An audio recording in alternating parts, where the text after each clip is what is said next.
The fluorescent lights in Blake Moretti's executive suite hummed with a frequency that made my temples throb.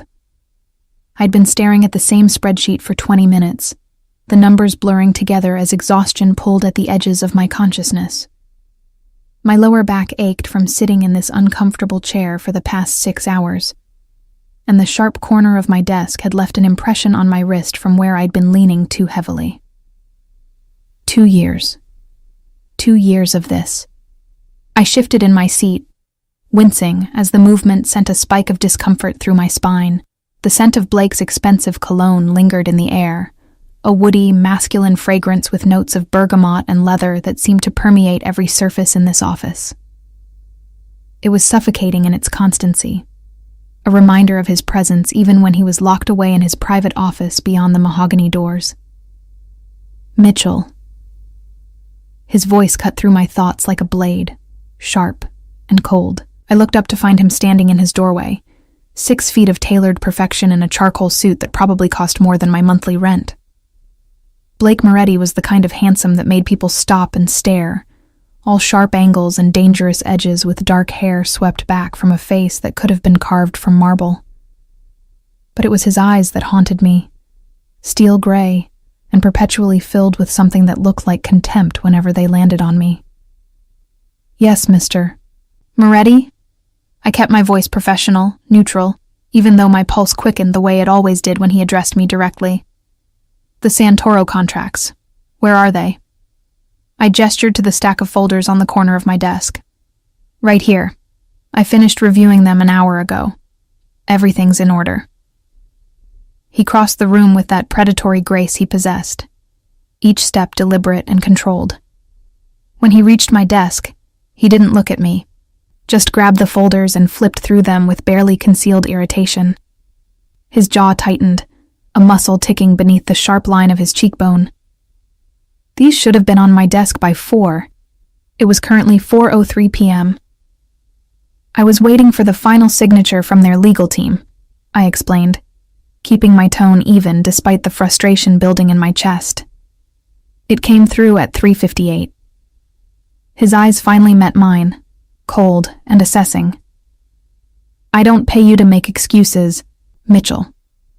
I pay you to anticipate problems and solve them before they become my concern."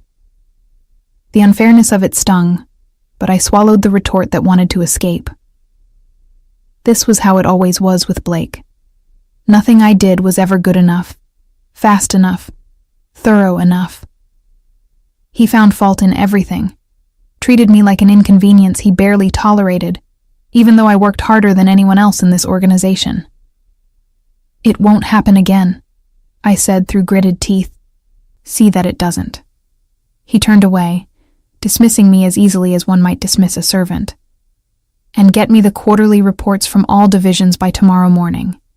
I want them consolidated and analyzed." That was at least 40 hours of work. He knew it. I knew it. But I simply nodded. "Of course."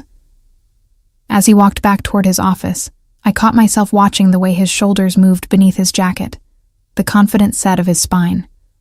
I hated that I noticed these things about him, hated the way my body responded to his proximity despite the cruelty in his words. Blake Moretti was poison wrapped in an attractive package, and I'd been slowly dying from exposure for 2 years. The phone on my desk rang, mercifully pulling me from my thoughts. I answered on the second ring. "Mr. Moretti's office. This is Brianna." "Miss Mitchell." The voice on the other end was smooth, accented with Italian inflections. "Antonio Russo, one of Blake's senior associates. I need to confirm Mr. Moretti's attendance at tonight's dinner with the Genovese family." My fingers flew across the keyboard, pulling up Blake's calendar. "He's scheduled to attend, 7 o'clock at Giordano's." "Excellent. And yourself? Will you be accompanying him?" The question caught me off guard. In 2 years, I'd never been invited to attend any of Blake's business dinners. My role was confined to this office, this desk, this endless cycle of work that kept me chained to a man who despised me. "I wasn't aware my attendance was required," I said carefully. "Mr. Moretti didn't mention it." Antonio sounded surprised. The Genovese are bringing their full team. It would be appropriate to have your assistant present for note-taking. My assistant. As if that's all I was. But then again, wasn't it?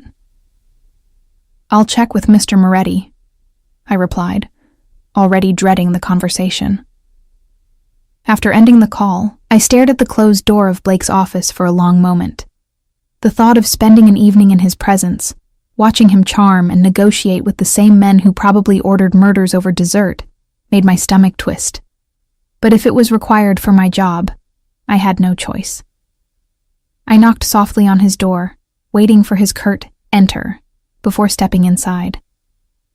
Blake's private office was a study in controlled elegance.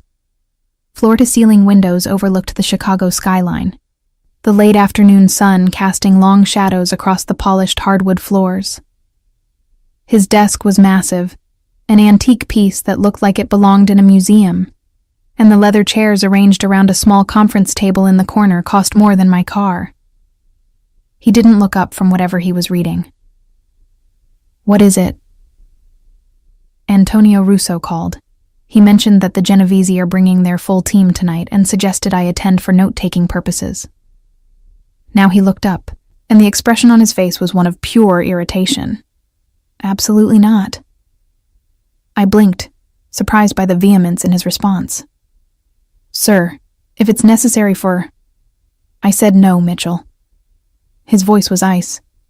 "You're not coming tonight." "May I ask why not?" His eyes narrowed dangerously. "Because I said so. That's all the explanation you need." The dismissal was clear, but something in his tone made me push back, just slightly. "With all due respect, Mr. Moretti, if this is part of my job responsibilities—" "Your job responsibilities are what I say they are." He stood, moving around his desk with that same predatory grace. When he was close enough that I could smell his cologne again, count the gold flecks in his gray eyes, he leaned down slightly. "And right now, your job is to stay here, out of my way, and do exactly what I tell you to do. Nothing more, nothing less. Am I making myself clear?" My hands clenched into fists at my sides, nails digging into my palms. "Crystal clear, Mr. Moretti." "Good." He straightened, already turning away from me as if the conversation was over. "That will be all." I left his office on shaking legs, anger and humiliation burning in my chest. This was my life. This was what I'd chosen when I took this job 2 years ago, desperate for the obscene salary that Blake Moretti offered. A salary that paid for my mother's medical bills, her treatments, the round-the-clock care she needed back in Ohio. I couldn't afford to quit, no matter how much I wanted to. No matter how much Blake's contempt carved away at my self-respect day after day. The rest of the afternoon passed in a blur of phone calls and emails, the monotonous tasks that filled my days. At 6 o'clock, Blake emerged from his office, adjusting his cufflinks as he prepared to leave for his dinner meeting. "I need the Santoro analysis on my desk by 8 a.m., he said without looking at me. "Don't stay too late." The contradiction in his statement wasn't lost on me. He wanted the work done but didn't want me to stay late to do it. Just another impossible standard to meet. "Yes, sir." He paused at the elevator, his hand hovering over the call button. For a moment I thought he might say something else, but then the doors opened and he stepped inside without another word. I watched the numbers descend until they reached the ground floor, then finally allowed myself to slump in my chair. My phone buzzed with a text message. "Mom, how are you, sweetheart? Haven't heard from you in a few days." Guilt twisted in my stomach. I'd been so consumed with work that I'd barely had time to call her. "I'm good, Mom. Just busy with work. How are you feeling?" "Better. The new treatment is helping. Don't worry about me." But I did worry. Constantly. That's why I was here, enduring Blake Moretti's cruelty, because the alternative was watching my mother suffer without the care she needed. I set my phone down and pulled up the Santoro files, beginning the tedious work of analysis that would keep me here until well past midnight. The office grew quiet around me as other employees filtered out, heading home to their families, their normal lives. Around 10 o'clock, my eyes were burning, and my back was screaming in protest when I heard the elevator ding. I looked up, surprised to see Blake stepping out. He stopped when he saw me still at my desk, something unreadable flickering across his face. "You're still here?" "You needed the analysis by 8 a.m., I reminded him, keeping my voice neutral despite my exhaustion. "I'm almost finished." He walked toward me slowly, his expression impossible to read in the dim lighting. When he reached my desk, he stood there for a long moment, just looking at me.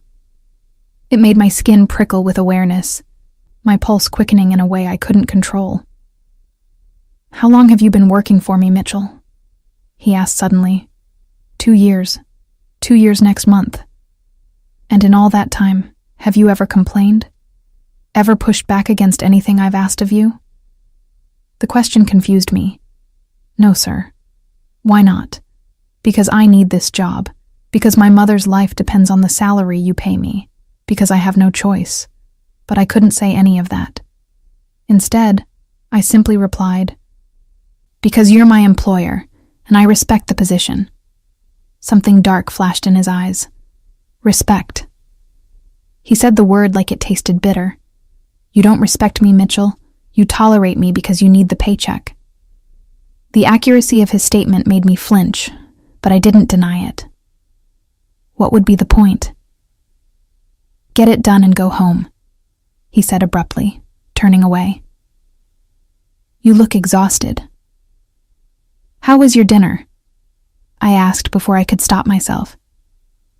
He paused, glancing back at me with those cold gray eyes. "Fine." "Why do you ask?" "Just making conversation." A muscle in his jaw tightened. "We don't make conversation, Mitchell. We maintain a professional relationship, nothing more." And with that final reminder of exactly where I stood in his world, Blake Moretti walked back to the elevator and disappeared, leaving me alone with my spreadsheets and the crushing weight of another day survived in his orbit. The next morning arrived too quickly, dragging me from restless sleep with the harsh buzz of my alarm. I'd managed maybe 4 hours of actual rest after finishing Blake's analysis at 1 a.m., and my body felt every lost minute as I forced myself through the motions of getting ready. The subway was packed with the usual morning rush, bodies pressed too close together in the artificial warmth of the train car. I stood near the doors, one hand gripping the pole for balance, the other clutching my coffee like a lifeline. The burnt, bitter taste barely registered as I drained half the cup in desperate gulps. By the time I reached Moretti Enterprises, the imposing glass tower that housed Blake's legitimate business operations, my nerves were already frayed. The building stood as a monument to his power, 50 stories of steel and ambition that dominated the Chicago skyline. Most people saw a successful import-export company. I saw the facade that hid something much darker. The lobby was all polished marble and modern art, the kind of space designed to intimidate.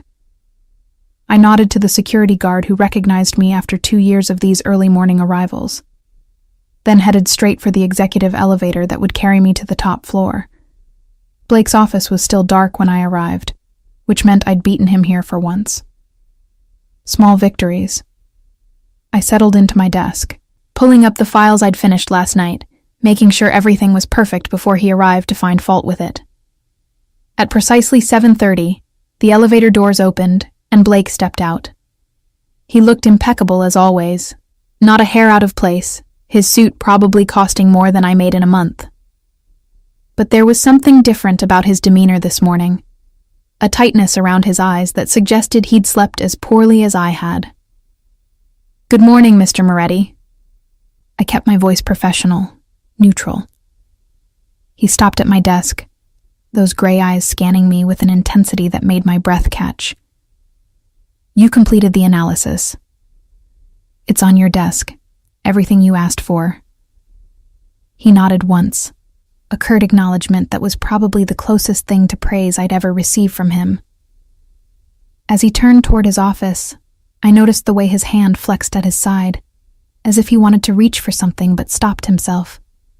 The morning proceeded normally, a series of phone calls and meetings that I coordinated with practiced efficiency. I'd learned Blake's rhythms over these 2 years, knew when he wanted his coffee refreshed, when he needed files pulled, when to stay invisible and when to anticipate his needs before he voiced them. It was exhausting, this constant vigilance, but it had become second nature. Around 11, Antonio Russo arrived for a meeting. He was a stocky man in his 50s, with silver-streaked dark hair and a smile that never quite reached his eyes. He nodded politely to me as he passed my desk. "Miss Mitchell, you look lovely today." "Thank you, Mr. Russo." I'd learned early on that acknowledging compliments was safer than deflecting them in this world. He disappeared into Blake's office, and I returned to my work, trying not to think about what they might be discussing. Weapons shipments, territorial disputes, payment collections. The less I knew about the actual operations, the better I slept at night. 30 minutes later, 3 more men arrived. I recognized 2 of them from previous meetings, Marco De Luca and Vincent Genovese, both senior figures in the Chicago organization. The third man was unfamiliar, younger than the others, with slicked-back hair and an expensive watch that caught the light as he moved. "Mr. Moretti is expecting you," I said, gesturing toward his office. "Go right in." The unfamiliar man paused at my desk, his eyes traveling over me in a way that made my skin crawl. "I don't think we've met. I'm Dante Genovese, Vincent's nephew." I forced a polite smile. "Brianna Mitchell, Mr. Moretti's executive assistant." "Executive assistant." His smile widened, revealing perfect white teeth. "That's a fancy title for a secretary." "It's what the position entails," I replied evenly, already disliking him. "Well, Brianna Mitchell, maybe we should get coffee sometime. You could tell me all about what working for Blake Moretti entails." Before I could formulate a polite rejection, Blake's voice cut through the air like a whip. "Dante, my office. Now." I looked up to find Blake standing in his doorway, and the expression on his face made my blood run cold. His eyes were fixed on Dante with an intensity that radiated danger. His jaw set in a hard line that I'd seen before, usually right before someone's employment with the organization ended abruptly. Dante seemed oblivious to the threat, offering me one more smile before sauntering into the office. The door closed with a sharp click that somehow sounded ominous. I tried to return to my work, but my hands were shaking slightly. Something about that interaction had felt wrong, like I'd inadvertently stepped onto a landmine without realizing it. The meeting lasted nearly 2 hours. I could hear the rumble of male voices through the heavy door, occasionally rising in what sounded like disagreement, before dropping back to conversational levels. At one point I heard Blake's voice, sharp and authoritative, cutting through whatever discussion was happening. When the door finally opened, the men filed out one by one. Antonio nodded to me as he passed. Marco and Vincent barely acknowledged my presence. But Dante paused again, leaning against my desk with that same presumptuous familiarity. "So, about that coffee? Miss Mitchell has work to do." Blake's voice was deadly quiet as he appeared behind Dante. "And you have somewhere else to be." The younger man straightened, finally seeming to pick up on the danger he was in. "Right, of course." He looked at me one more time. "Maybe another time, Brianna." The use of my first name made Blake's expression darken even further, if that was possible. I watched as he tracked Dante's departure with those cold gray eyes, every line of his body taut with barely controlled tension. When the elevator doors finally closed behind the men, Blake turned that furious gaze on me. My office. Now. Confusion and apprehension warred in my chest as I followed him into his domain. He closed the door behind us with careful control, the kind of restraint that was somehow more frightening than if he'd slammed it. "What was that?" he demanded, moving to stand behind his desk, putting the barrier between us. "What was what, sir?" "Dante Genovese, flirting with you, asking you to coffee." I blinked, completely thrown by his focus. "I don't know. He was just being friendly?" "Friendly." Blake's laugh was harsh, devoid of humor. "Men like Dante Genovese are never just friendly, especially not with women who work for me." "I don't understand why this matters," I said carefully. I wasn't encouraging him. I was just being polite. "It matters because you represent this organization when you're sitting at that desk." His hands were flat on the surface, fingers splayed, and I could see the tension in his shoulders. "It matters because the Genovese family needs to understand boundaries." "I'm sorry if I did something wrong." "Don't." He cut me off, his voice sharp. "Don't apologize for something that wasn't your fault." The contradiction confused me. If it wasn't my fault, why was he angry with me? Blake seemed to realize the same thing because he exhaled slowly, some of the tension draining from his posture. When he spoke again, his voice was calmer, more controlled. "Just stay away from Dante Genovese. If he approaches you again, you tell me immediately. Understood?" "Yes, sir." He dismissed me with a wave of his hand, already turning his attention to something on his computer screen. I left his office feeling more confused than ever about Blake Moretti's moods and motivations. The afternoon brought its own challenges. A crisis with a shipment that required frantic phone calls to resolve, a scheduling conflict that needed delicate negotiation, the constant stream of emails and documents that demanded my attention. By 5 o'clock, I was exhausted and ready for the day to end. But Blake was still in his office, still working, which meant I couldn't leave until he did. At 6:30, my stomach growling loud enough to be embarrassing, Blake's door opened. "Mitchell, order dinner. Whatever you want from Giacomo's, put it on the company card." I looked up in surprise. "Dinner, sir."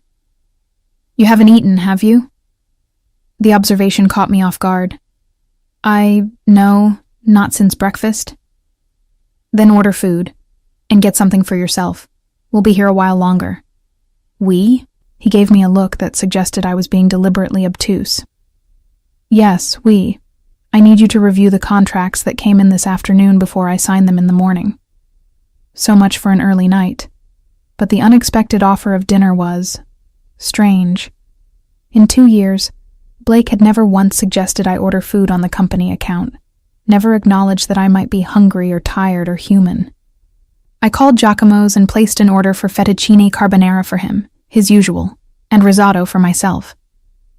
The food arrived 40 minutes later, and I brought Blake's portion to his office, setting it on his desk along with fresh coffee.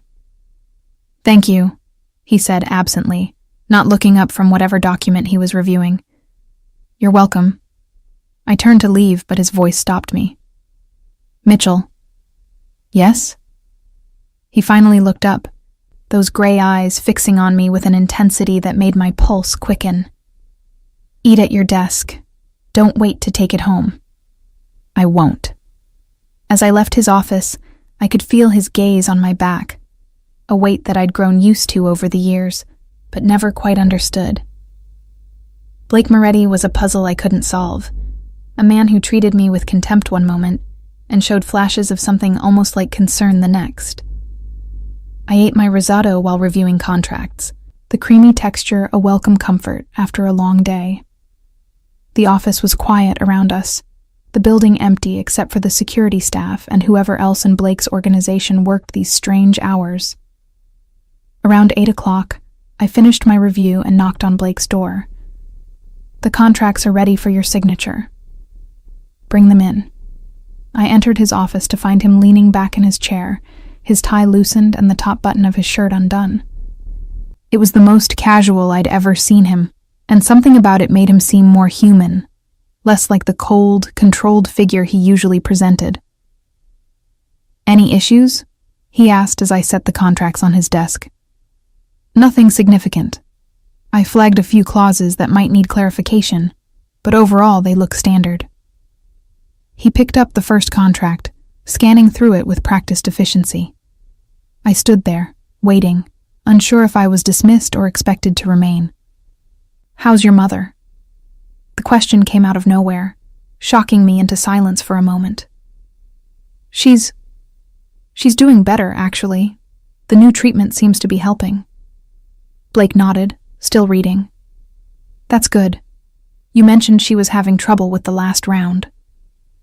I stared at him, completely thrown. "I didn't realize you paid attention to things like that." "I pay attention to everything that concerns my employees." He looked up then, his expression unreadable. "Particularly employees who've been with me as long as you have." "Oh." I didn't know what else to say. This was the longest personal conversation we'd ever had, and I had no idea how to navigate it. "You work hard, Mitchell. Harder than anyone else in this building." He set down the contract, his full attention on me now. "I know I'm not easy to work for." Was this an apology? From Blake Moretti? I must have been hallucinating from exhaustion. "I manage," I said carefully. "Yes, you do." Something flickered in his eyes, there and gone before I could identify it. "Why? Why do I manage? Why do you stay?" He leaned forward, elbows on his desk.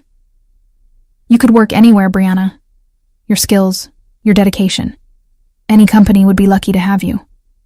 So why stay here, working for someone who treats you the way I do?"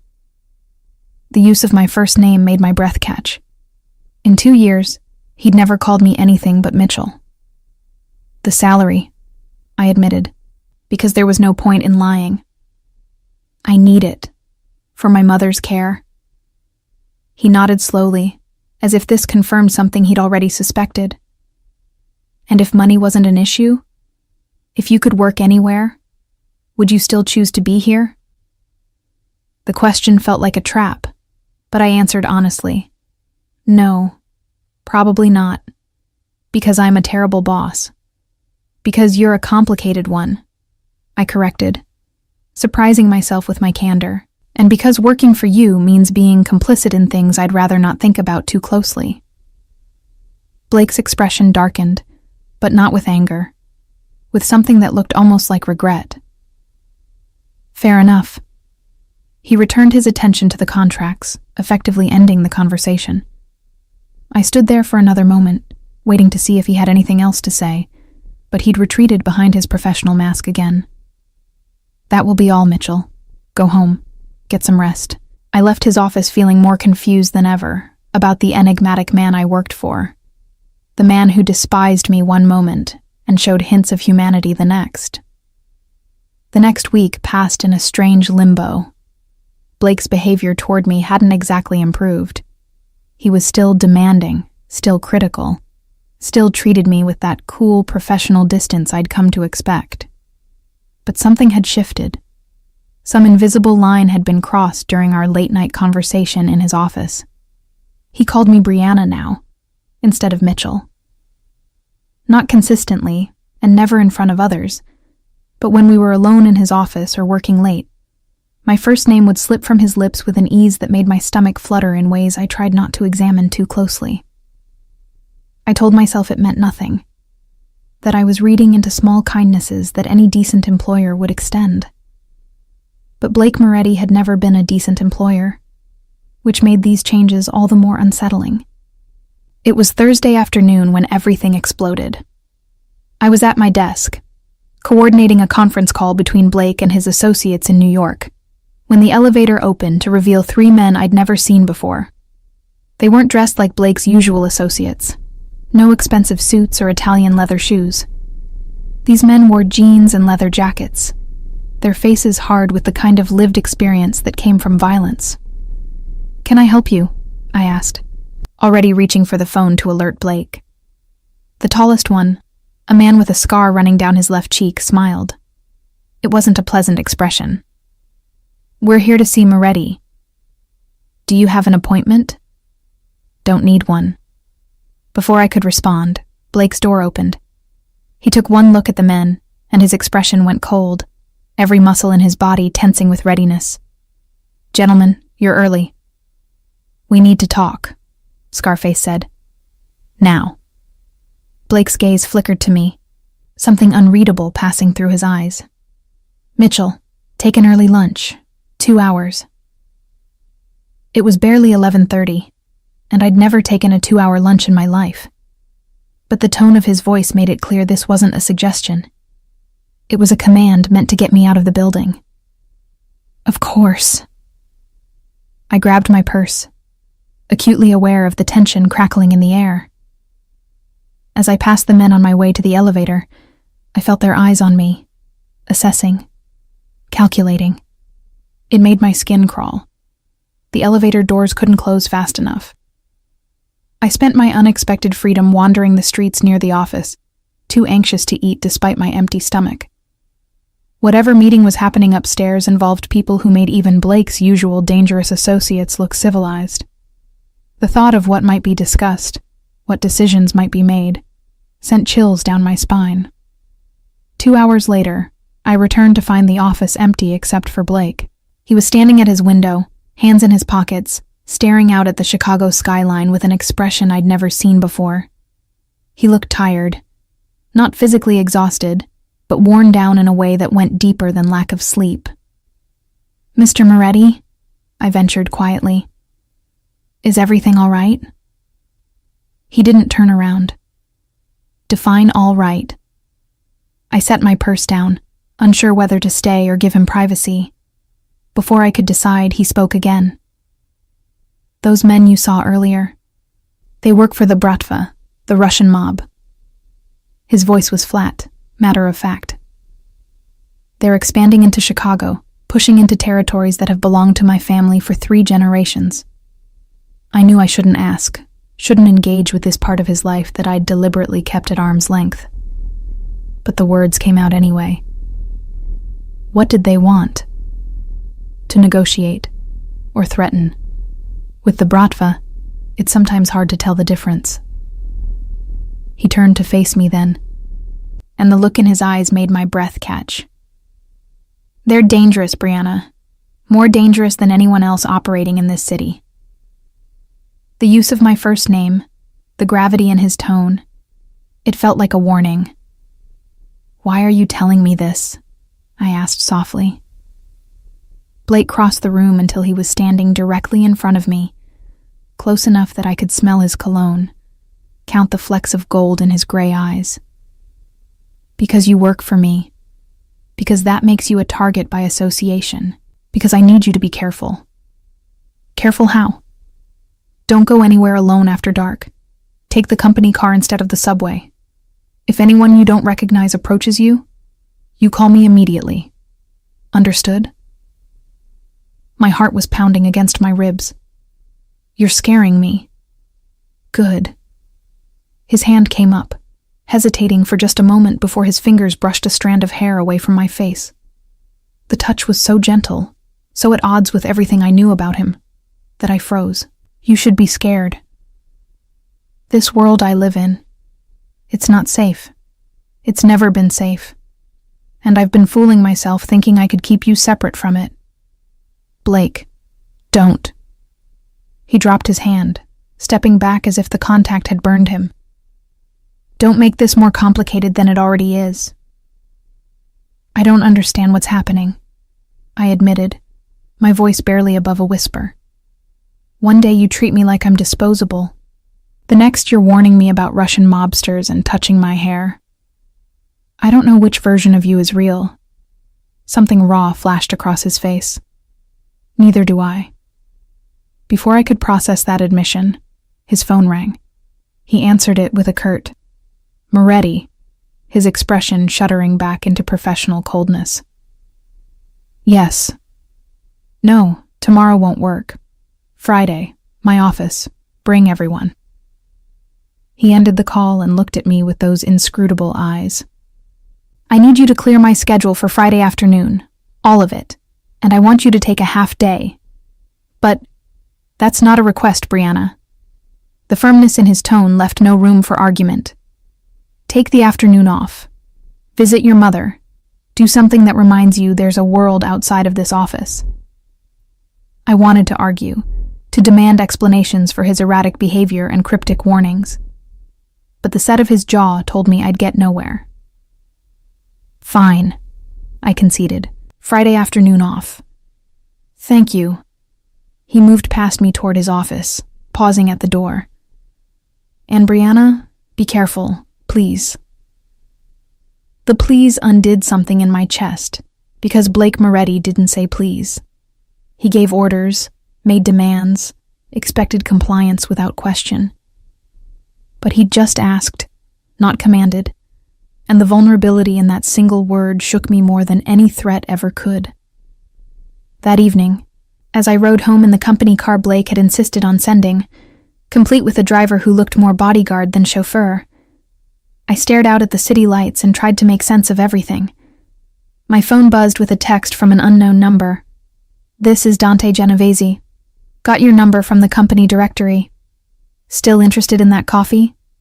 I deleted the message without responding, remembering Blake's warning to stay away from Vincent's nephew, but the fact that Dante had sought out my personal number sent a chill through me. How many others had access to my information? How exposed was I really in Blake's world?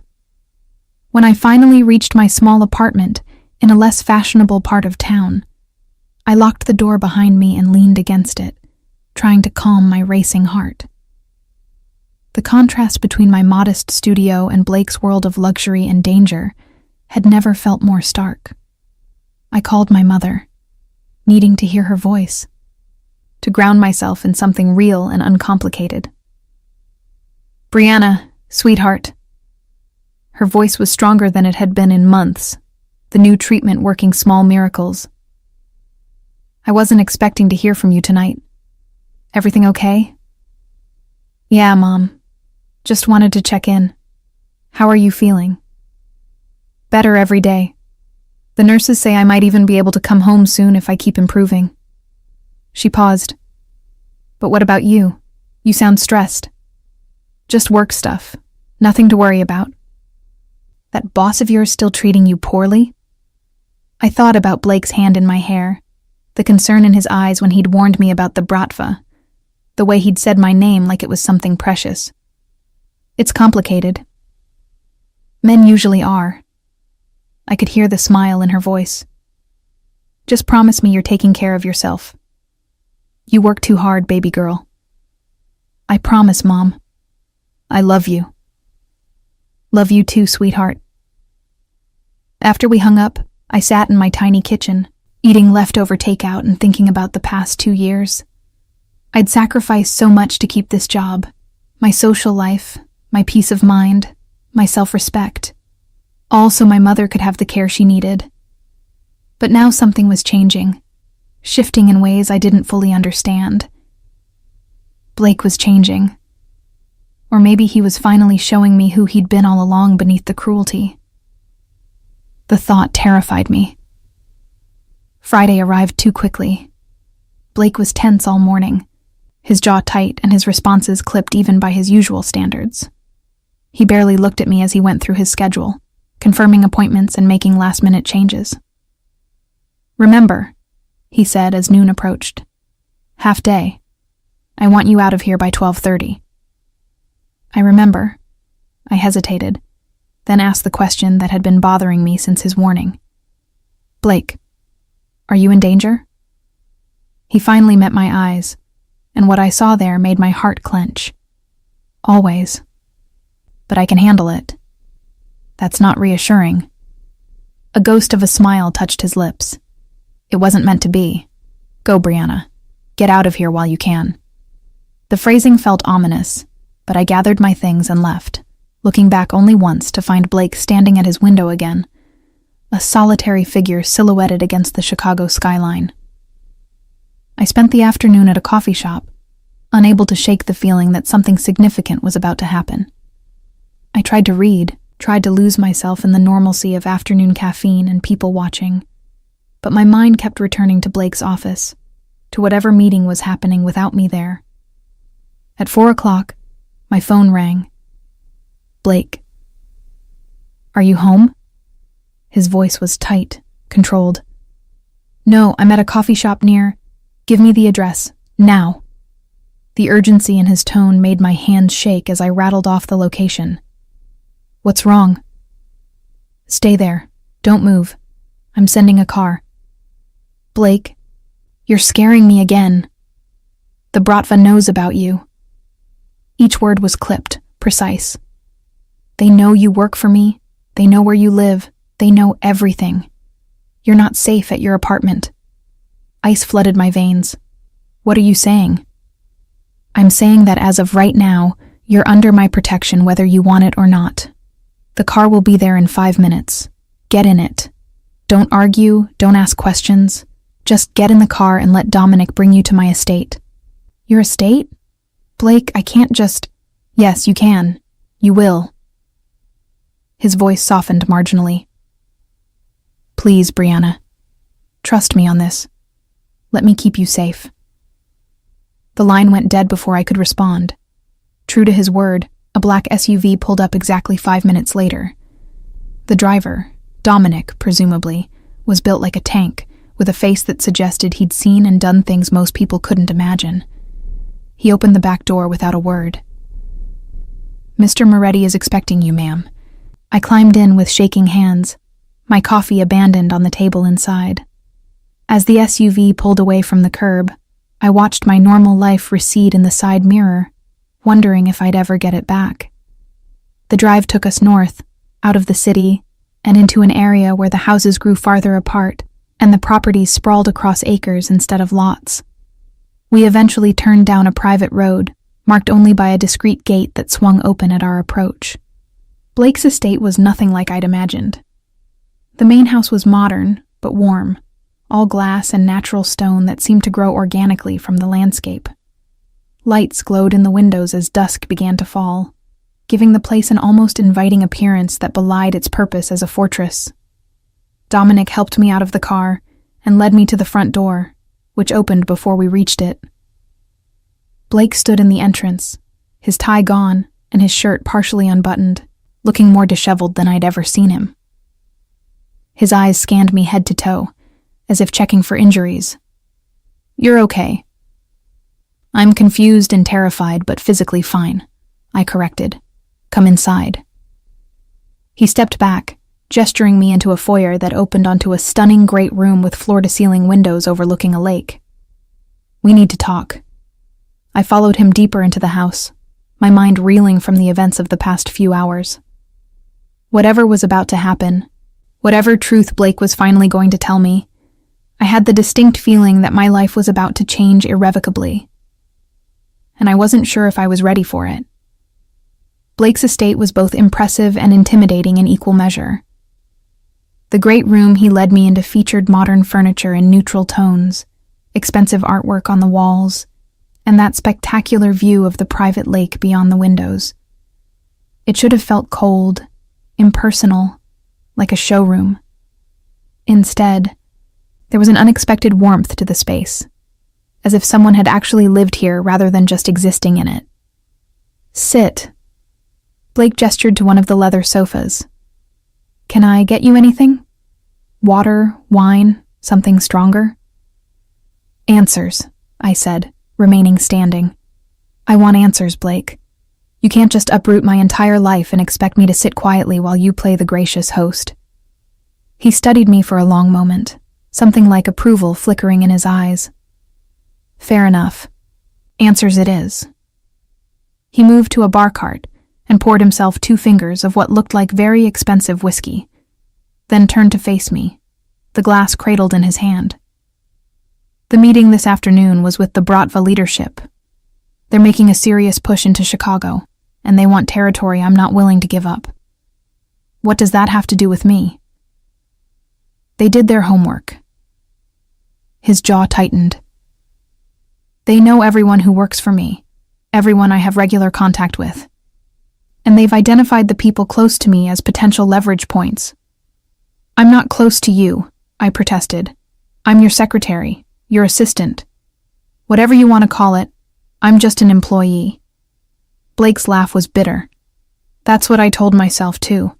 For 2 years, I convinced myself that keeping you at a distance, treating you with contempt, would protect you, would make you invisible to my enemies. He took a drink, the amber liquid catching the light. But the Bratva isn't stupid. They watch, they observe, and they notice patterns. And the pattern they noticed is that you're the only employee I've kept for more than a year. The only one I trust with sensitive information. The only one who has unrestricted access to my schedule, my files, my private office. The implications of what he was saying slowly sank in. They think I'm important to you. They know you're important to me. He set down his glass with careful control. Which means they'll use you to get to me if they can. They'll threaten you, hurt you, take you. Whatever it takes to gain leverage. I sank onto the sofa, my legs suddenly weak. This is insane. I'm nobody. I just answer phones and manage your calendar.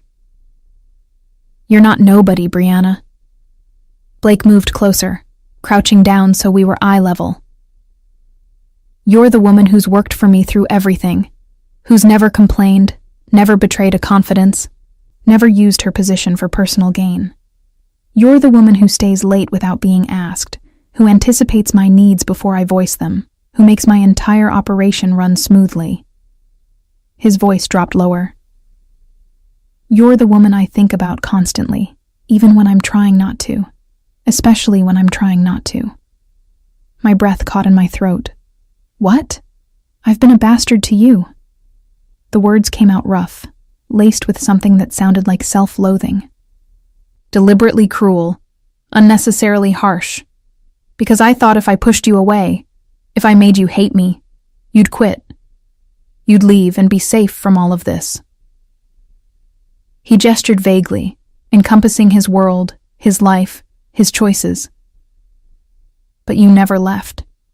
You stayed no matter how badly I treated you, and I couldn't figure out why. My mother, I whispered. The medical bills. I needed the salary. I know. I've known for a long time.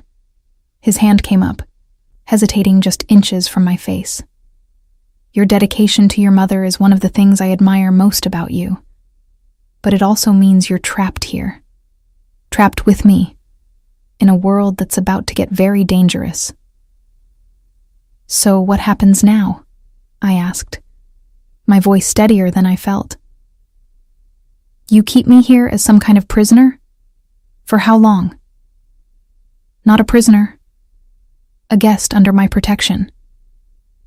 His hand finally made contact, his fingers brushing along my jawline with aching gentleness. And for as long as it takes to neutralize the Bratva threat. That could be weeks, months. I know. I have a life, Blake, a job. Well, your job, but still, an apartment, responsibilities. Your job is safe. You'll work from here.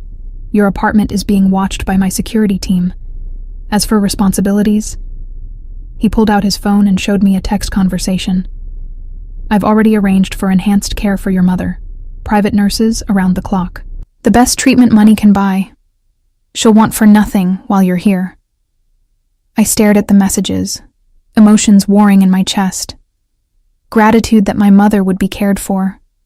Anger that he'd made decisions without consulting me. Confusion about his motives. Why are you doing all of this? Because I can't lose you. The admission came out stark, raw. I can't watch another person I care about get hurt because of my choices. Another person? I picked up on the phrasing. Who did you lose before? Pain flashed across his face, there and gone so quickly I almost missed it. My sister. 5 years ago. The Calabresi family took her to get to me, by the time I found her. He stopped, swallowing hard. I was too late. I swore I'd never let that happen again. The revelation hit me like a physical blow. Suddenly, his obsessive need for control, his cruelty designed to push me away, his current protectiveness, it all made a terrible kind of sense. Blake, I'm so sorry. Don't. He stood abruptly, putting distance between us. Don't pity me. I'm telling you this so you understand why I can't be rational about your safety. Why I'll do whatever it takes to keep you protected, even if you hate me for it. I don't hate you, I admitted quietly. I've been angry with you, frustrated by you, confused by you. But I've never hated you. He turned back to face me, surprise evident in his expression. Why not? After the way I've treated you. Because I've seen the other side of you too. I stood, closing some of the distance between us. The side that makes sure I eat when I'm working late. That remembered my mother's name and asked about her treatment. That called me Brianna instead of Mitchell when no one else was around. That side of you. That's the real Blake Moretti, isn't it? Not the cold, cruel boss you pretend to be. I don't know what's real anymore, he confessed. I've been playing a part for so long, I'm not sure where the mask ends and the man begins. Then maybe it's time to figure it out. We stood there in the fading daylight, two people caught in a situation neither of us had chosen, connected by threads we didn't fully understand. The air between us felt charged, heavy with things unsaid. I should show you to your room, Blake said finally, breaking the moment. You'll need to get settled. Dinner's at 7 if you're hungry. Blake? Please, Brianna, let's just take this one step at a time. I nodded, recognizing that we both needed space to process everything that had happened. He led me through the house, pointing out rooms as we passed, a library filled with books, a media room with a massive screen, a gym that looked better equipped than most professional facilities.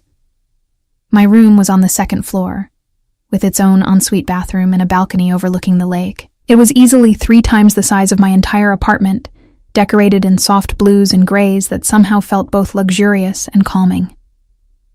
There are clothes in the closet, Blake said from the doorway. I had them brought in this afternoon.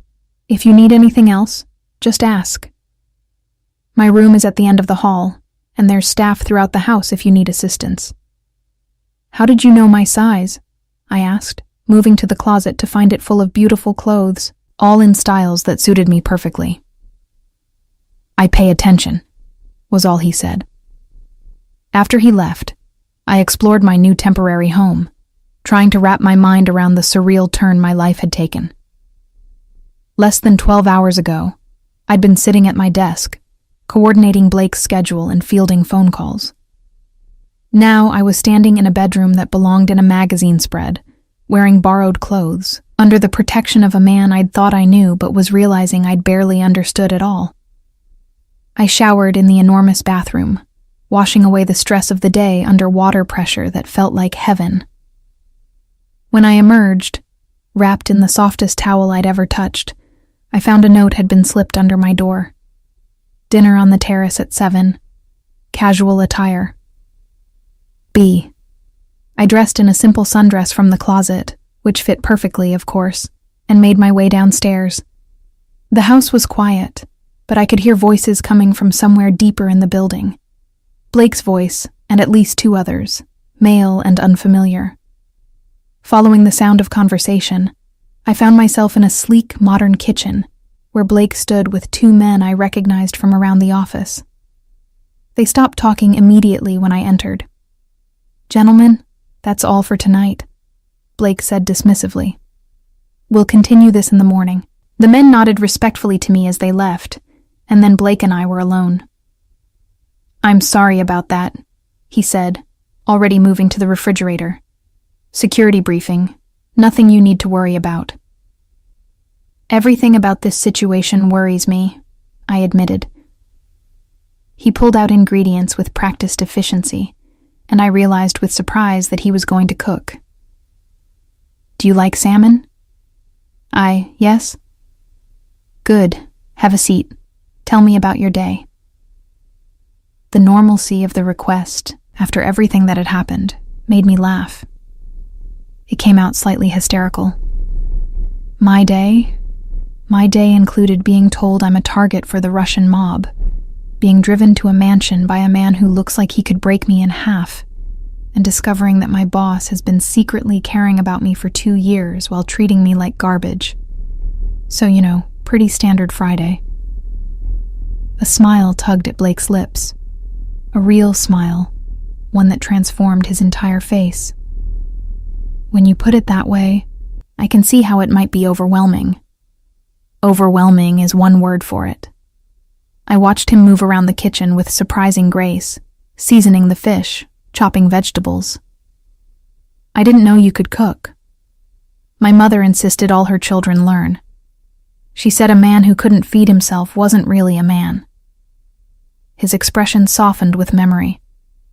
She was very traditional in some ways, very progressive in others. Was? I asked gently. She passed 8 years ago. Cancer. He slid the salmon into the oven and turned his attention to the vegetables. It was fast, at least. She didn't suffer long. I'm sorry, that must have been hard. Losing people always is. He glanced at me, something vulnerable in his eyes. Which is why I need you to take this situation seriously, Brianna. The Bratva doesn't make idle threats. If they say they'll target you to get to me, they mean it. I believe you, I said softly. I'm scared, but I believe you. Good. Fear will keep you cautious. He finished with the vegetables and poured us each a glass of white wine. 2 unexpected circumstances. I raised my glass. And to figuring out what's real. We ate dinner on the terrace as the sun set over the lake, painting the sky in shades of orange and pink. The food was delicious, the conversation surprisingly easy now that we'd established this new dynamic. Blake told me about growing up in Chicago, about his father's legitimate businesses that he'd inherited and expanded. He talked about his surviving sister, Maria, who lived in Italy with her husband and children, safely removed from the dangerous side of the family business. And I told him about my childhood in Ohio, about my father who'd left when I was 10, about working my way through college before my mother's diagnosis had derailed my plans for graduate school. You wanted to be a teacher, he said. Not a question, but a statement, as if he'd already known this about me. How did you... The books on your desk. Always different subjects. Always educational. The way you explain things when people ask questions. He swirled the wine in his glass. You would have been a good teacher. Maybe someday, I said, though I couldn't quite imagine that future anymore. As the evening wore on and the wine loosened our tongues, the conversation shifted to more personal territory. Blake asked about my relationships, my life outside of work. I admitted there wasn't much to tell.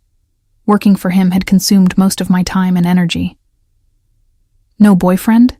He asked, his tone casual but his eyes intense. No one serious. A few dates here and there, but nothing that went anywhere. I hesitated, then decided to be honest. It's hard to get close to someone when you're keeping secrets about where you work and what you do. What secrets have you kept? That my boss is involved in organized crime. That I sometimes hear things I probably shouldn't. That I've become complicit in a world I never wanted to be part of. I met his gaze directly. You asked me once why I stayed. The money was part of it, but not all of it. What was the other part? You, I admitted, the wine making me brave. Even when you were cruel, there were moments when I'd catch glimpses of someone different. Someone careful and strategic, and deeply loyal to the people he cares about. I stayed because I wanted to understand that person, to know if he was real, or if I was imagining him. Blake set down his wine glass very carefully. And now? Now that you're seeing more of who I really am? Now I'm more confused than ever, I confessed. Because the man who cooked me dinner and told me about his mother isn't the same man who treated me with contempt for 2 years. But somehow, you're both of them. And I don't know which version to believe in. Believe in this one. He reached across the table, his hand covering mine. This is who I am when I'm not trying to push you away. This is who I could be if you'd let me. My heart was racing, my palm warm beneath his. Blake, I know it's too soon. I know I have no right to ask for your trust after everything. His thumb traced circles on my wrist, sending sparks of sensation up my arm. But I'm asking anyway. Stay here. Let me protect you, and maybe we can figure out what this is between us. What if there's nothing between us? I asked, even though I knew it was a lie. What if it's just proximity and danger making us feel things that aren't real? Then we'll find out together. His eyes held mine, sincere and vulnerable in a way I'd never seen before. But I don't think that's what this is. I think we've been dancing around this for 2 years, both of us too afraid to acknowledge it. I wanted to pull away, to protect myself from the inevitable heartbreak of falling for someone who lived in a world of violence and danger. But I couldn't make myself move, couldn't break the connection of his hand on mine. I need time, I whispered, to process all of this, to figure out what I want. Take all the time you need. He squeezed my hand gently before releasing it. I'm not going anywhere, and neither for now are you. The implications of that statement, that I was here indefinitely, under his protection and his control, should have terrified me. But as I looked at Blake Moretti in the dying light of day, seeing the carefully hidden vulnerability beneath his dangerous exterior, all I felt was a complicated tangle of fear, desire, and something that might have been hope. I woke to sunlight streaming through unfamiliar windows, momentarily disoriented by the Egyptian cotton sheets and the distant sound of water lapping against a shore. Then memory crashed back. The Bratva threat, Blake's confession, dinner on the terrace where everything between us had shifted irrevocably. My phone showed it was already past 9, later than I'd slept in years. There were several missed calls from a number I didn't recognize, but no voicemails. Probably reporters or telemarketers who'd somehow gotten my personal cell.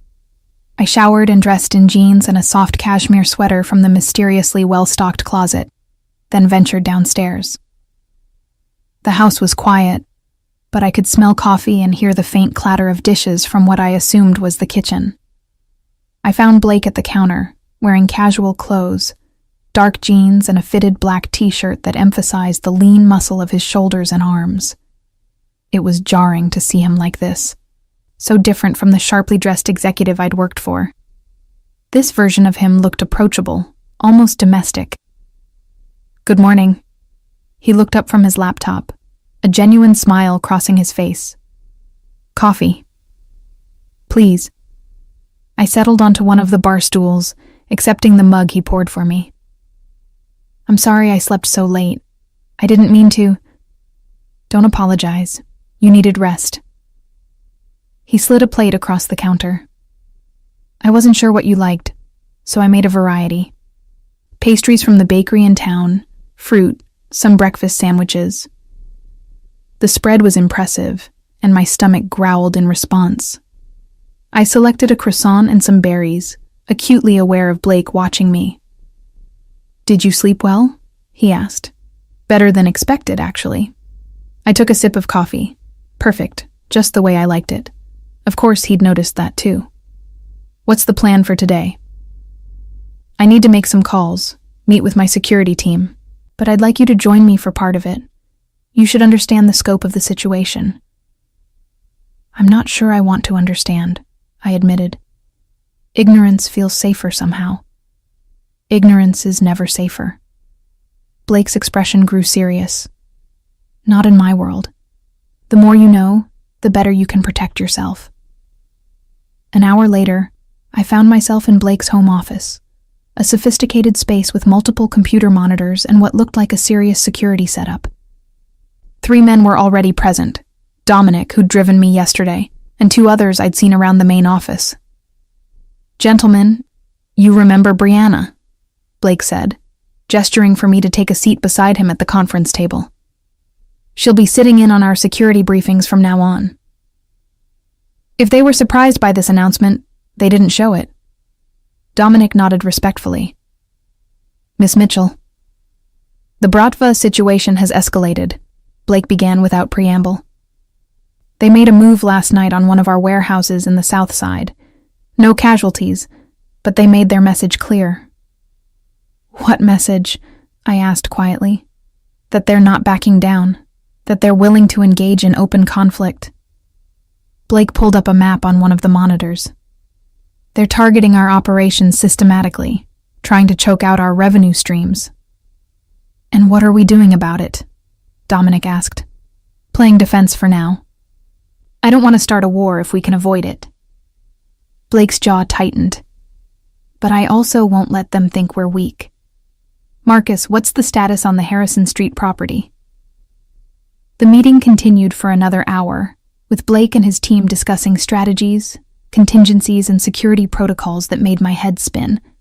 I sat quietly, absorbing information that confirmed everything I'd suspected, but never wanted to know for certain about Blake's operations. When the men finally left, Blake turned to me. I know that was a lot to take in. You're actually running a criminal empire, I said flatly. I mean, I knew, but hearing it discussed so casually. It's not all criminal. Most of my businesses are legitimate. He stood, moving to the window that overlooked his estate. The less legal activities, they were established by my father, my grandfather. By the time I inherited, walking away wasn't an option. Too many people dependent on this organization. Too many enemies waiting for any sign of weakness. You could have gotten out, I argued. Started over somewhere else. Could I? He turned to face me. With the Bratva, the Calabresi, every other family watching and waiting. They don't let people leave, Brianna. Not alive anyway. So you're trapped. We're all trapped by our choices. He moved closer, stopping just in front of me. You're trapped by your mother's medical needs. I'm trapped by family legacy and responsibility. The question isn't whether we're trapped, it's what we do within those constraints. And what are you doing? Trying to transition everything toward legitimacy.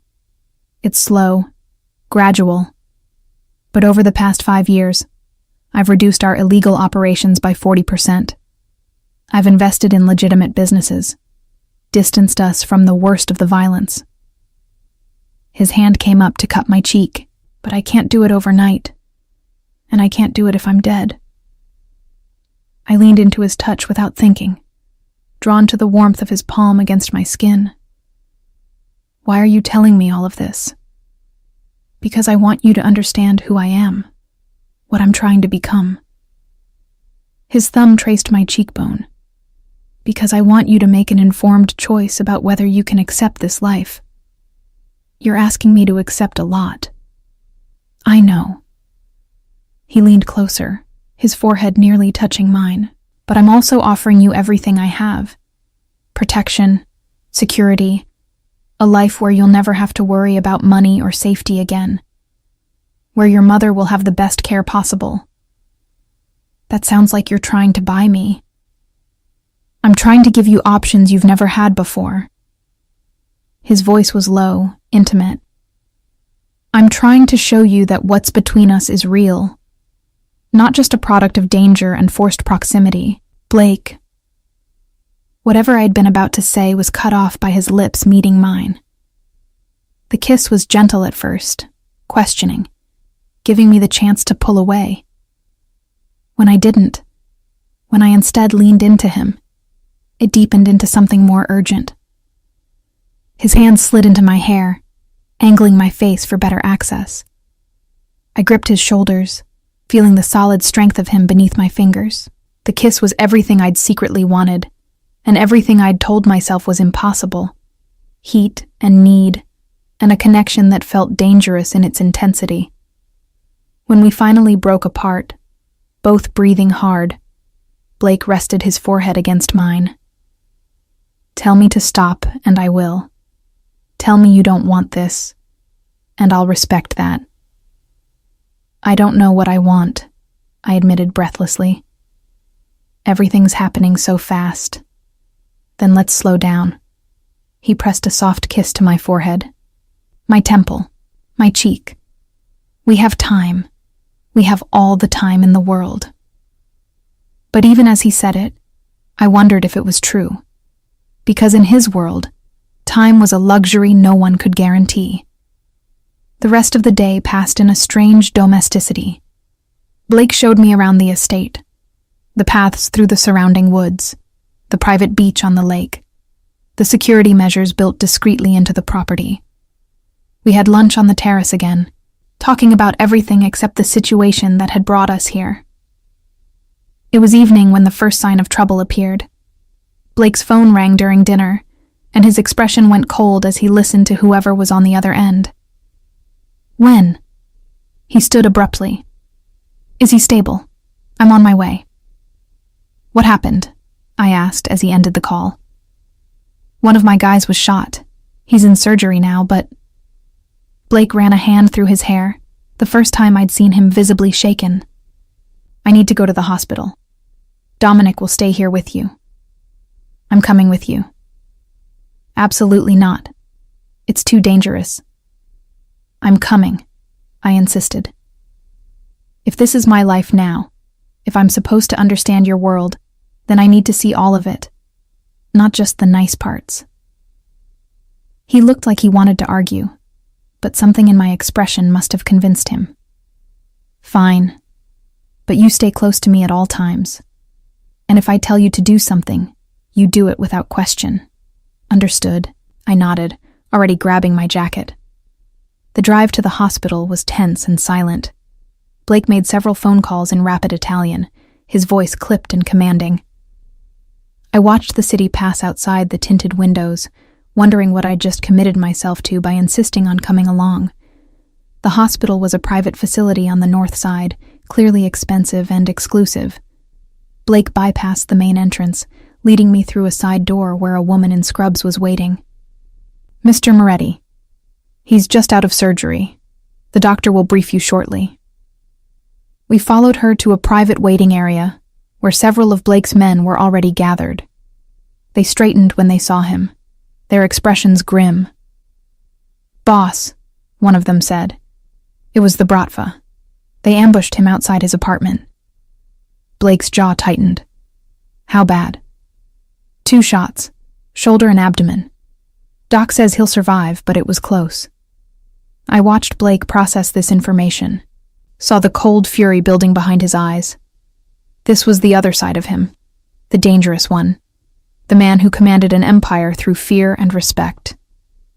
Double security on all our people, he ordered. No one goes anywhere alone. And find out who the shooter was. I want a name by morning. Yes, sir. A doctor appeared, still in surgical scrubs. Mr. Moretti, your associate is stable. The surgery went well. He'll need several weeks of recovery, but he should make a full recovery. Can I see him? Briefly. He's still sedated, but you can go in. Blake turned to me. Wait here. I nodded, watching him disappear through the double doors. Left alone with his men, I felt suddenly conspicuous, out of place in this world of violence and loyalty. You're the secretary, one of them said. It wasn't a question. Executive assistant, I corrected automatically. He's different with you. The man studied me with frank curiosity. Softer. We've never seen him like that before. I didn't know how to respond to that, so I simply nodded. Blake returned 15 minutes later, his expression tight. Let's go. The drive back to the estate was silent. I could feel the tension radiating off him, the barely controlled anger simmering beneath his calm exterior. When we finally reached the house, he went straight to his study without a word. I gave him space for an hour, then knocked softly on the door. Come in. He was sitting in the dark, a glass of whiskey in his hand, staring out at the lake. I crossed the room and sat beside him, not speaking, just being present. This is what my life is, he said finally. Violence, retaliation, constant danger. This is what I'm asking you to accept. I know. Do you? He turned to face me, and in the moonlight filtering through the windows, He looked haunted. Because I'm not sure I can accept it anymore. I'm tired, Brianna. Tired of looking over my shoulder. Tired of putting the people I care about at risk. Tired of living in a world where a good man gets shot just for working for me. I took the glass from his hand and set it aside, then moved closer until I could rest my head against his shoulder. Then maybe it's time to make a change. It's not that simple. Nothing worth doing ever is. We sat in the darkness together, two people trying to find their way through impossible circumstances, connected by something neither of us fully understood, but both of us were beginning to trust. The days that followed established a new rhythm. I worked from Blake's estate, managing his legitimate business affairs, while carefully avoiding questions from colleagues about my sudden relocation. Blake had told the office I was working on a special project that required discretion, which wasn't entirely untrue. My mother's care had indeed been upgraded, just as Blake promised. The reports from her nurses showed steady improvement, and when I video called her, she looked better than she had in months. She asked about my special assignment, and I hated lying to her, but the truth was too complicated to explain. Blake and I fell into an unexpected domesticity. We had breakfast together most mornings, worked from adjacent offices during the day, and spent evenings walking the estate grounds or reading in comfortable silence. There were more kisses, growing more heated each time, but Blake always pulled back before things went too far. "I want you to be sure," he'd say, his control visibly fraying. "I want you to choose this with a clear head, not because you feel trapped or grateful." But with each passing day, my certainty grew. This wasn't Stockholm Syndrome or misplaced gratitude. What I felt for Blake Moretti was real, complicated and terrifying, and wonderful all at once. It was a Wednesday afternoon, 2 weeks after I'd moved to the estate, when everything came to a head. I was in Blake's office, reviewing contracts, when Dominic burst in without knocking. "Boss, we have a problem. The Bratva just hit 3 of our locations simultaneously. They're making a coordinated move." Blake was on his feet instantly. "Casualties?" "Unknown. Reports are still coming in. Get everyone to the safe houses. Now." Blake turned to me.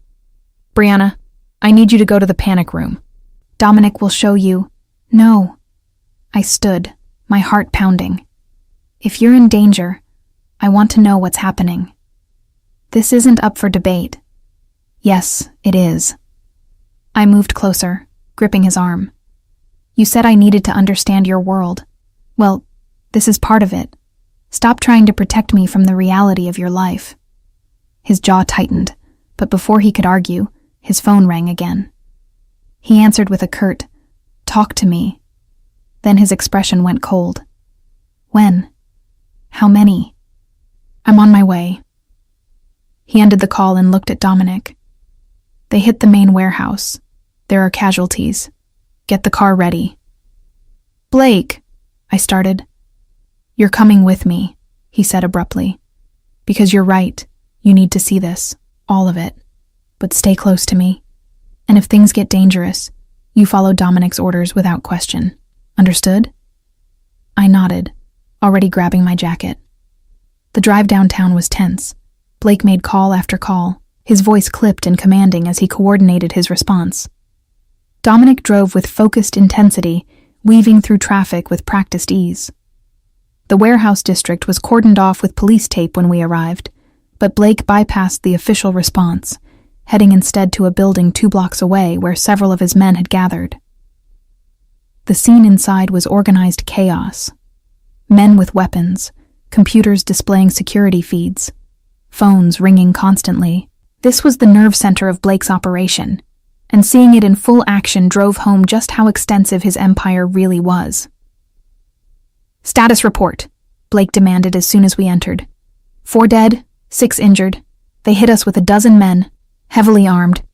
Got through our perimeter defenses like they had blueprints. Blake's expression went deadly calm, the kind of stillness that preceded violence. "They had inside information. That's what we think." Someone told them about our security protocols, our shift changes, everything. Find the leak. Blake's voice was ice. I don't care what it takes.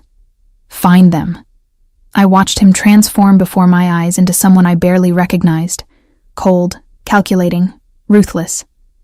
This was the man who commanded respect through fear, who made the hard decisions that kept his empire intact. It should have terrified me. Instead, I felt a strange clarity. This was who Blake Moretti was. All of him. The gentle man who cooked me dinner, and the dangerous criminal who ordered people hunted down. And somehow, I wanted both versions. The meeting continued for another hour, with Blake issuing orders and making decisions with swift precision. When we finally left, heading back to the estate in heavy silence, I could see the toll it had taken on him. His shoulders were tight, his jaw set, his hands gripping the armrest with white-knuckled intensity. Back at the house, he went straight to his study. I followed despite the clear dismissal in his body language. Blake. Not now, Brianna. His back was to me, his stance rigid. I need to think.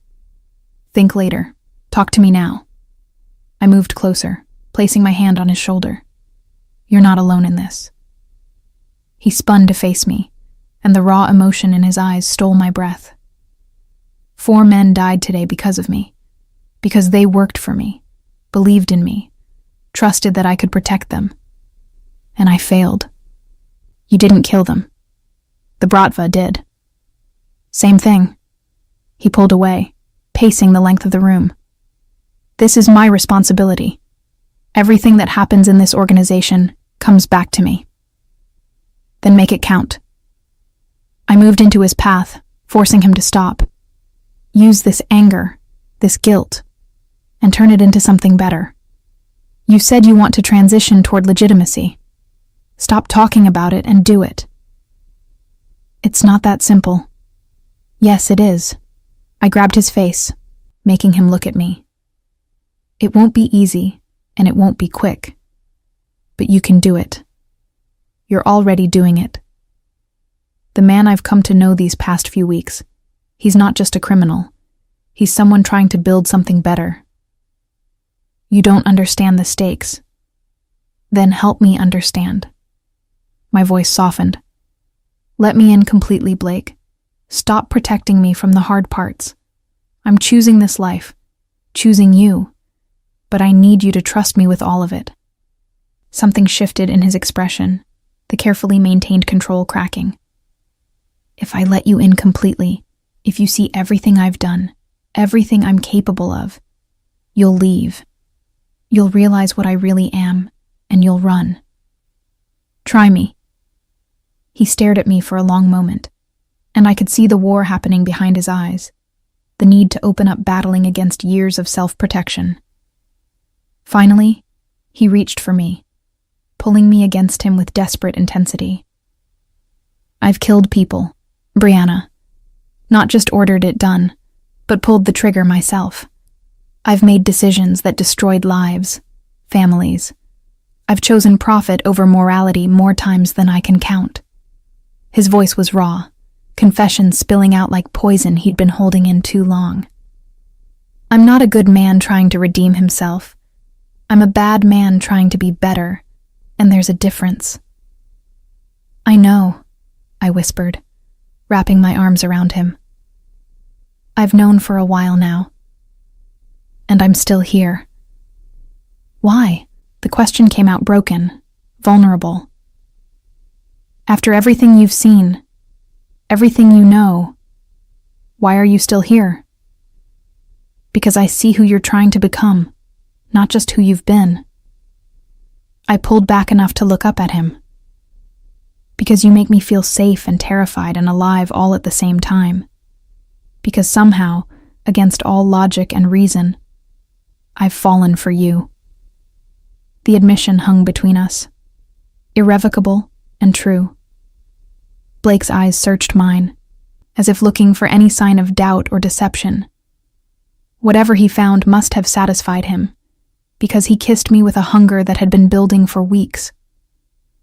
This kiss was different from the others, less controlled, more desperate. His hands tangled in my hair, his body pressed against mine with unmistakable need. I responded with equal fervor, pouring 2 years of complicated emotions into the connection of our lips. "Are you sure?" he managed between kisses, even as his hands roamed my back, my sides, everywhere he could reach. "Once we cross this line, Brianna." "I'm sure," I interrupted. "I want this. I want you. All of you. Even the parts that scare me." He swept me into his arms with startling ease, carrying me out of the study and up the stairs to his room. The master bedroom was masculine and sophisticated, with a massive bed and floor-to-ceiling windows overlooking the lake. Moonlight streamed in, casting everything in silver shadows. Blake set me down gently, his hands framing my face. "If at any point you want to stop..." "I won't." I pulled him down for another kiss, and this time, there was no holding back. What followed was a revelation. Not just physical, though that was overwhelming in its intensity, but emotional.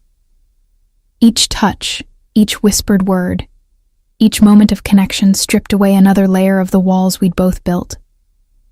Blake was tender and demanding by turns, attentive to my every response, as if learning me was the most important thing in his world.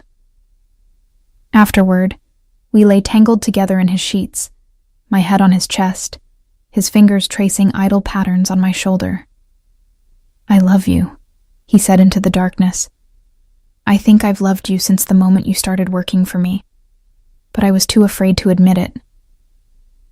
"That's why you were so cruel," I realized. "You were trying to push me away because you loved me." "Pathetic, isn't it?" He pressed a kiss to my forehead. The great Blake Moretti, brought to his knees by his own secretary. "Executive assistant," I corrected with a smile. "And for what it's worth, I think I've loved you too. I just didn't recognize it through all the anger and confusion." We lay in comfortable silence for a while, but I could feel the tension returning to Blake's body, the weight of the day's events settling back over him. "What happens now?" I asked. "With the bratva, with everything?" "War, probably." His voice was grim. "They've escalated beyond the point of negotiation. It's them or us now. Then we end it." I lifted my head to look at him. "Not with more violence if we can help it, but we end it decisively, on your terms." "We?" He raised an eyebrow. "You're part of this now?" "I've been part of this since the moment you brought me here." I settled back against his chest. "Besides, you said it yourself. I'm good at anticipating problems and solving them. Maybe it's time to put those skills to use on something bigger than your schedule." A smile tugged at his lips. "Are you suggesting what I think you're suggesting?" "I'm suggesting that you need someone who understands both sides of your operation, the legitimate and the less so. Someone you trust completely. Someone who has a vested interest in keeping you alive." I traced patterns on his chest. "I'm suggesting that maybe I could be more than just your assistant." "Brianna Mitchell, are you asking to be my partner?" "In every sense of the word." I looked up at him, serious now. "I'm in this, Blake, completely. Your world, your life, your fight, all of it. But I want to be an equal partner, not someone you protect and hide away." He was quiet for a long moment, and I could see the conflict playing out behind his eyes. Finally, he nodded. "Partners. In everything." "Partners," I agreed. We sealed the deal with another kiss, and as we made love again with the moonlight streaming across us, I knew that my life had irrevocably changed. I'd walked into Blake Moretti's world, and instead of being destroyed by it, I'd found myself, found my strength, my purpose, and against all odds, found love in the most unexpected place. The Bratva conflict was still ahead of us, still dangerous and potentially deadly. But facing it together, as partners, as equals, as two people who'd finally stopped hiding from what they wanted. That felt like the beginning of something stronger than fear. As I drifted off to sleep in Blake's arms, I thought about the journey that had brought us here. From secretary to prisoner to partner. From contempt to protection to love. It hadn't been easy, and the road ahead promised to be even harder. But for the first time in 2 years, I wasn't afraid of what came next. Because whatever it was, we'd face it together, and that was enough.